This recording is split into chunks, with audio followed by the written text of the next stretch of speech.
était parti pour la vallée du Rhin, un lieu pour lui fécond, mais quand même lointain.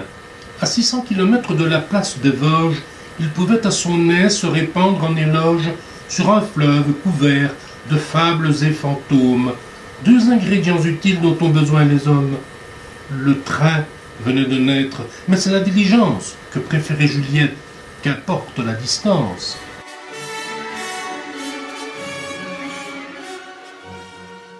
Ce que voyait Victor n'était pas seulement vu, car son sixième sens, constamment à l'affût des formes et des bruits, des odeurs et lumières, toujours prêt à capter un rayon salutaire, exaltait à souhait son imagination, l'amenant parfois même à l'hallucination.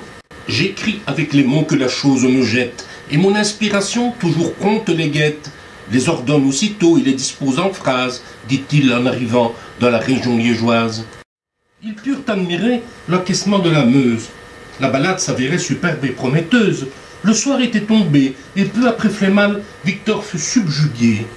Un tableau colossal surgissait des ténèbres dans toute sa splendeur, cratères et crevasses, émettait des vapeurs et des flammes énormes. Était-ce un volcan, soudainement réveillé, fumant et flamboyant, ou l'hideuse mise à sac par une armée ennemie de cette belle contrée? Quelle horrible infamie!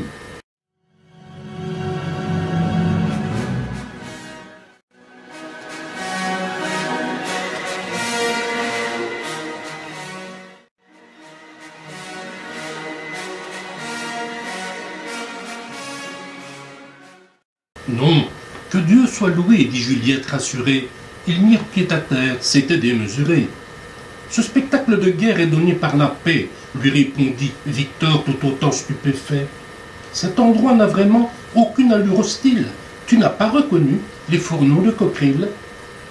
Puis, dès le lendemain, la visite de Liège éveilla chez Victor un vaste florilège de contes et d'histoires à son style conforme, où le fond, très souvent, se soumet à la forme.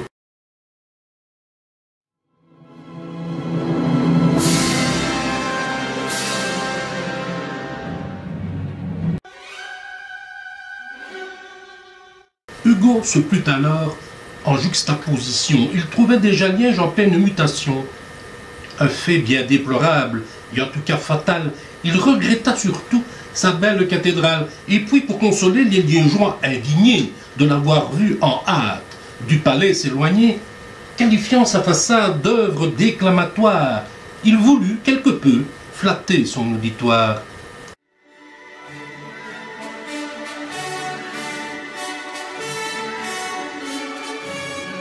Liège, qu'il avait décrite sans charme ni aucun style, fut soudain rehaussé du joyau de Coqueril. Cet atout primordial à nul autre semblable, grâce auquel la cité pouvait rester enviable. Coqueril, prénommé John de 12 ans, son aîné, était un pionnier génial et acharné, constamment à l'affût de nouvelles techniques. Victor, c'était la lyre et John, la mécanique.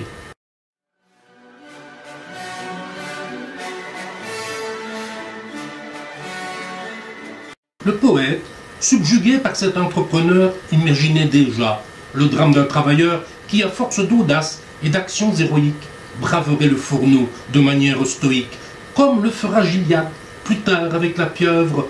Ce héros romantique glorifia son œuvre. Hélas, John expira moins d'une année plus tard. En 1840, il prit le grand départ. Depuis qu'avec Juliette ils ont fait ce voyage, quand cette belle industrie résignée au courage ne pouvait concevoir une fin d'exister, étant reine de l'espace et de l'éternité, 178 ans se sont donc écoulés, et la sidérurgie a tari s'écouler.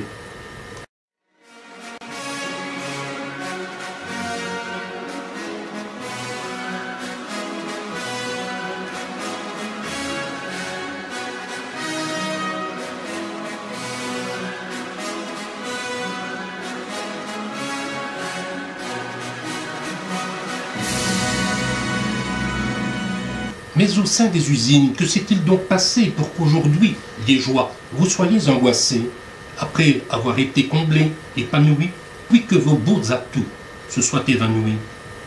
John, permettez-moi toutefois de m'adresser à vous, ainsi qu'aux laborieux et ceux qui se dévouent dont l'esprit, la vision et la pugnacité n'ont cessé d'éprouver leur efficacité. À côté de ceux-là, qui nous étaient précieux, s'agitaient en silence des esprits envieux, feignant n'avoir pour but que celui d'entreprendre pour mieux nous capturer au sein de leurs méandres.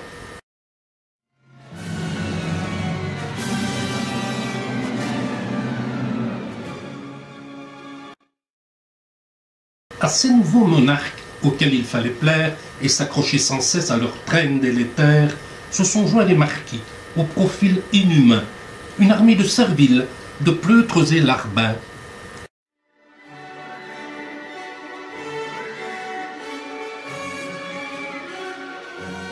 Asservis au marché et valeurs monétaires, suppôts du plus offrant, devenus mercenaires, ces êtres tortueux qu'on appelait stratèges, dangereux praticiens de l'art du sortilège, ces machines à paraître qui aimaient intriguer, usaient de stratagèmes qu'il fallait endiguer. L'ignominie n'est pas de survivre enchaîné, mais bien de supporter la triste destinée qui ne nous permet plus de nourrir l'espérance, puisque de nos geôliers nous acceptons l'offense. Et qu'aurait dit Victor s'il avait survécu? Nous l'entendrions clamer d'un même air convaincu. Ce monde-là prospère, il prospère, vous dis-je, en bon point de la honte, époque qu'elle y pige. Et ce qui plonge l'âme en des stupeurs profondes, c'est la perfection de ces gredins immondes. Sous 20 gouvernements, ils ont palpé des sommes, aucune indignité ne manque à ces bons hommes. Puis, s'adressant à John parmi ses rêveries, il se serait permis une dernière effronterie. Saint-Lambert démoli, fait révolutionnaire, Coquerel à l'agonie, fait par des gestionnaires.